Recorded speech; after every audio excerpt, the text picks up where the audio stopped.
ყოველკვირეული გადაცემის ხედვა ვაშინგტონიდან წამყვანი და ასევე რედაქციის მმართველი რედაქტორია. მოგესალმები, დიდი მადლობა გადაცემაში ჩართვისთვის. ჩვენ მაყურებელს გავაცანით რამდენიმე წუთის წინ ორი გამოხმაურება.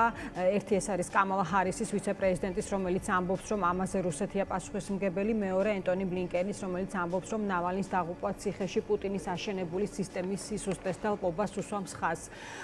ჰარის ჰქონდა ერთგვარი ანონსიც, რომ უფრო მეც მალე მოისმენს მსოფლიო, აი რა მოლოდინია ამასთან დაკავშირებით, არის თუ არა რაღაც გარკვეული სამზადისი განცხადებებთან დაკავშირებით, აი რისი თქმა შეგიძლია ამ მოსალოდნელ გამოხმაურებაზე და ნაბიჯებზე.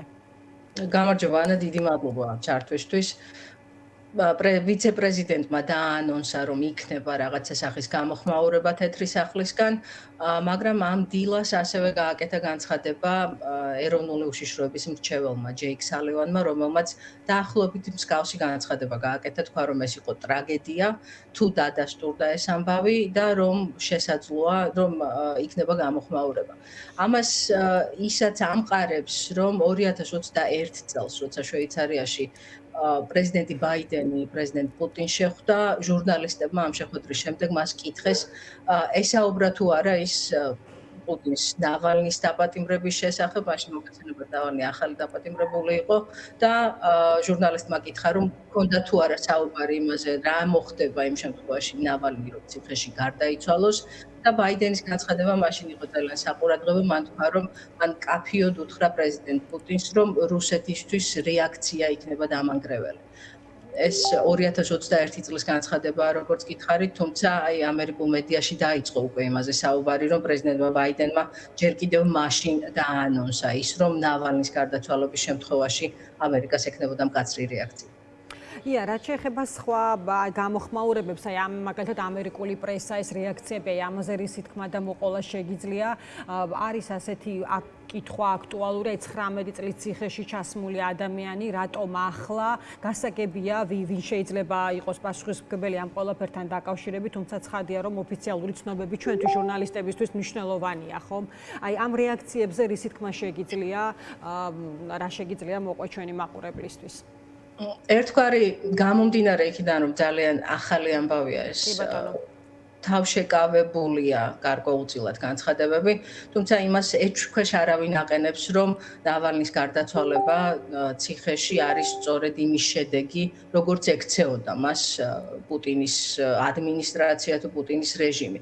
ანუ ამ განცხადებას აკეთებს თითქმის ყველა, რომ ნავალნის გარდაცვალება არის შედეგი იმისა, თუ როგორ მუშაობს რუსული სახელმწიფო, თუმცა პირდაპირი ბრალის დადება ამ ეტაპზე მე ყოველ შემთხვევაში არ მინახავს, არავინ არ ადანაშაულებს პირდაპირ რუსეთს. იყო რამდენიმე მნიშვნელოვანი განცხადება ესეთი ცნობილი ექსპერტებისგან, მაგალითად მაკფოლმა გააკეთა განცხადება და თქვა, რომ მისთვის არ აქვს მნიშვნელობა რა გამოძიებას ჩაატარებს კრემლი და რა იქნება ამ გამოძიების შედეგი, მთავარი არის ის, რომ ნავალნი ადამიანი, რომელიც კრემლის, ასე ვთქვათ, მარწუხებში იმყოფებოდა ბოლო 3-4 წლის განმავლობაში, გარდაიცვალა. ერთი ძალიან ესეთი საყურადღებო ფაქტორი ისიც არის, თქვენც აღნიშნეთ ამის შესახებ, რომ დაკავების შემდეგ ის გაუსაძლეს პირობებში იმყოფებოდა, მოგეხსენება თავიდან ის იყო მოსკოვთან ახლოს ერთ-ერთ ციხეში, ხოლო შემდეგ გადაიყვანეს არქტიკული წრის მახლობლად მდებარე ერთ-ერთ შრომა გასწორების კოლონიაში, სადაც წარმოუდგენლად მძიმე პირობებია გამომდინარე ტემპერატურიდან გამომდინარე იქიდან თუ რა სახის სამუშაოებს აკეთებინებენ და აი ამ ბოლო წლების განმავლობაში ნავალნი 27 ჯერ იჯდა სამარტოო საკანში, რაც ასევე ექსპერტების აზრით ასე თუ ისე ჯერ ერთი ფსიქოლოგიურად შეიძლებოდა დამანგრეველი ყოფილიყო, მაგრამ ასევე ფიზიკურადაც. ასევე თვითონ ნავალნიც აცხადებდა, მიუხედავად იმისა, რომ მისი გაჩუმება ძალიან აქტიურად ცადა და ყველაფერი მთელი მიზანი მისი დაკავებისაც იყო ის, რომ ის არ ყოფილიყო პოლიტიკაში ჩართული და არ ეკეთებინა განცხადებებს, მაინც ახერხებდა ციხიდან ამის გაკეთება. და ერთ-ერთ განცხადებაში მან თქვა, რომ დაახლოებით 50 სხვადასხვა სახის ანტიბიოტიკები აქვს მიღებული, რომელსაც აძლევდნენ იმის გამო, რომ კუჭი თუ მუცელი აწუხებდა და აი ამის გამო ეს ანტიბიოტიკები კიდევ უფრო მეტ ზიანს აყენებდა მის ორგანიზმს. ასე რომ სავარაუდოდ უნდა დავალოდოთ ადვოკატების დადასტურებას, რომლებიც ახლა გზაში არიან, მიდიან